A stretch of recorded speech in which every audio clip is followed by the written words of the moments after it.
Welcome to English grammar class. मेरा नाम मोहम्मद नईम है और मैं एएमयू सिटी स्कूल में टीचर हूँ। मैं आज आपको प्रेजेंट सिंपल टेंस के बारे में बताऊंगा। मैं आपके लिए एक सेंटेंस लिख रहा हूँ, उसमें आपको बताना होगा कि कौन सा ऑप्शन करेक्ट है। जैसे पहला ये सेंटेंस है, ही always up early in the morning. ठीक है,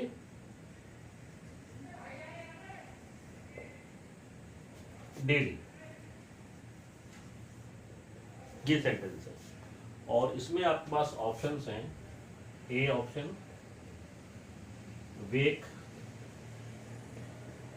B option wakes, C option woken और डी ऑप्शन विल वेक। अब इसमें हमें ये देखना है कि कौन सा ऑप्शन सही है। देखिए, विल वेक नहीं आ सकता क्योंकि इसमें फ्यूचर टेंस की बात नहीं हो रही है। वेक नहीं आ सकता क्योंकि यहाँ पर सब्जेक्ट हमारा है के साथ वेक नहीं आ सकता। इसी तरह से वोकन भी नहीं आ सकता। ठीक है, अब ये बचता है, यही हमारा करेक्ट आंसर है। ठीक है, तो second answer is the correct answer. Wakes, he always wakes up early in the morning, daily. अब ये सवाल पैदा होता है कि यही वाला आंसर सही क्यों है, इसकी क्या वजह है कि ये आंसर सही है, बाकी जो आंसर है वो गलत है। देखिए, इसकी वजह ये है कि वेक्स एग्री करता है सब्जेक्ट से। सब्जेक्ट हमारा थर्ड पर्सन सिंगुलर में है और थर्ड पर्सन सिंगुलर में प्रेजेंट टेंस में हम वर्ब के साथ S E S I S लगाते हैं। वेक के साथ ऐसा लग जाएगा, he wakes up early in the morning.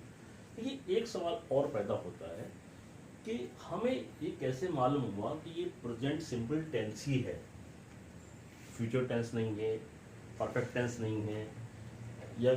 या हम इसमें और भी चॉइस दे सकते थे, इज वेकिंग या वाज वेकिंग दे सकते थे, लेकिन ये भी आंसर रॉन्ग होंगे। या हैज वोकन, ये भी आंसर रॉन्ग होगा। उसकी वजह ये है कि इसमें हमारे पास दो मार्कर हैं, एक ऑलवेज और एक डेली। देखिए, ऑलवेज और डेली से ये पता चलता है कि ये किसी व्यक्ति का रोज का काम है, ये उसकी हैबिट है, ये वो रोज करता है। ऑलवेज, डेली, इन्हें कहते हैं ग्रामर में मार्कर। इनसे हमें मालूम होता है कि ये किसी इंसान की हैबिट को या उसका जो रूटीन है उसको एक्सप्रेस करते हैं। प्रेजेंट टेंस किसी इंसान की रूटीन को, हैबिट को, हैबिचुअल एक्शन को एक्सप्रेस करता है, इसलिए हमने यहाँ पर बेस लगाया। ठीक है, अच्छा, अब ये सवाल होता है कि क्या और भी मार्कर्स हैं जिससे हमें मालूम हो सकता है कि गिवन सेंटेंस जो है वो प्रेजेंट टेंस में है? वो मार्कर कौन से हैं?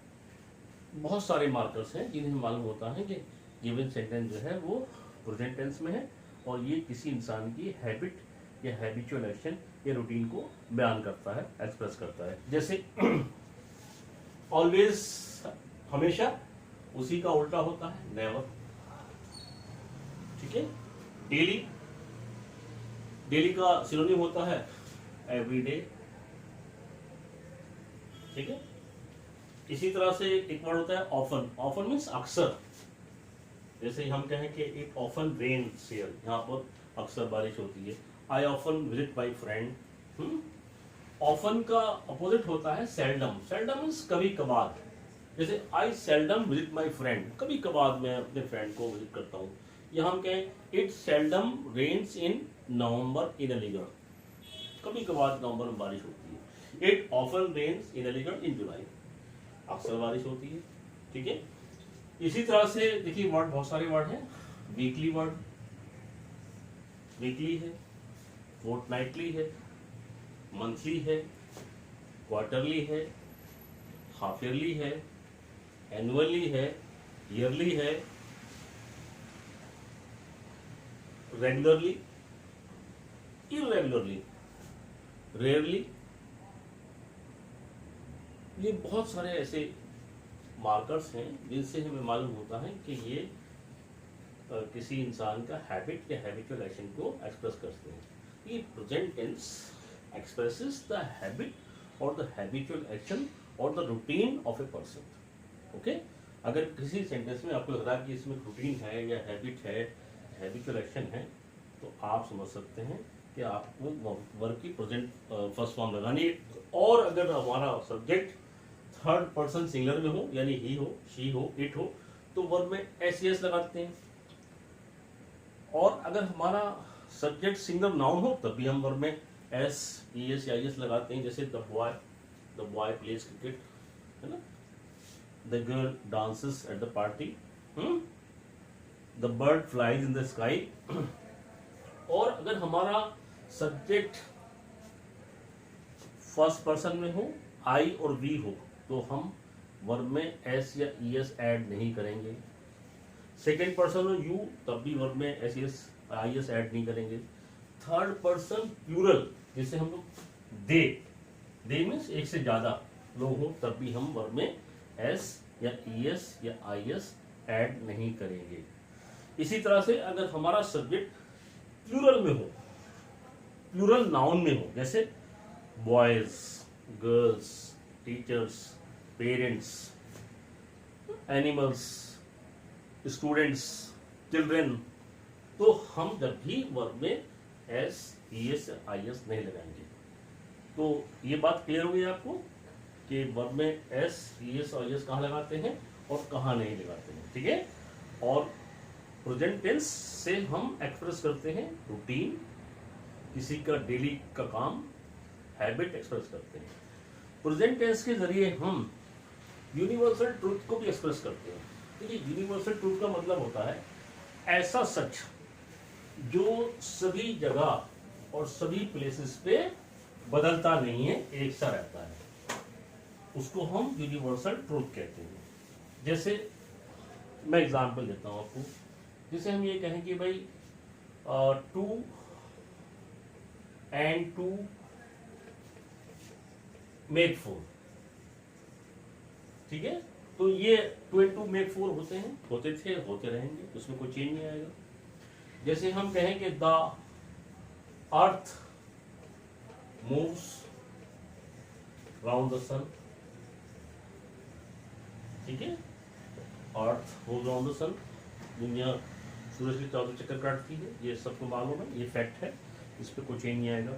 यूनिवर्सल ट्रूथ कहलाते हैं, ठीक है। इसी तरह से और बहुत सारे यूनिवर्सल ट्रूथ हैं, जैसे हम कहें honesty is the best policy, swimming is a good exercise, the sun sets in the west, the sun rises in the east. मतलब यूनिवर्सल ट्रूथ अगर दिया हो किसी सेंटेंस में, तो वर्ब में वहां पर प्रेजेंट टेंस में होना जरूरी है, ठीक है। और हमें देखना होगा, अगर हमारा सब्जेक्ट सिंगुलर में है तो वर्ब में एस लगाएंगे, और प्लूरल में है तो वर्ब में एस नहीं लगाएंगे, ठीक है। तो ये that is all about the present simple tense. अब आपके लिए मैं एक होम असाइनमेंट देता हूँ। अब आप कम से कम 10 सेंटेंस बनाइए, डिफरेंट सब्जेक्ट लीजिए और डिफरेंट वर्ब लीजिए। फॉर एग्जाम्पल देखिए, सब्जेक्ट आपके पास बहुत सारे हैं, आप ही से स्टार्ट कर सकते हैं, शी से कर सकते हैं, इट से कर सकते हैं, दे से कर सकते हैं, वी से कर सकते हैं, बॉय से कर सकते हैं, गर्ल से कर सकते हैं, ठीक है, यू से कर सकते हैं, इस तरह से आप कर सकते हैं, ठीक है। ये तो आपको सब्जेक्ट्स हो गए। वर्ब्स बहुत सारे ले लीजिए आप, वर्ब्स कोई भी ले लीजिए, और उसके बाद उसका जो है अगर ऑब्जेक्ट की जरूरत है तो ऑब्जेक्ट लगा दीजिए। जैसे प्ले है, डांस है, सिंग है, राइट है, स्टडी है, गो है ना, टीच है, लर्न है, फ्लाई है, कोई भी ले लीजिए, उसके साथ जो भी नेसेसरी वर्ड्स हो वो आप ऐड करिए। तो next time we shall meet and you will bring 10 sentences of the present simple tense।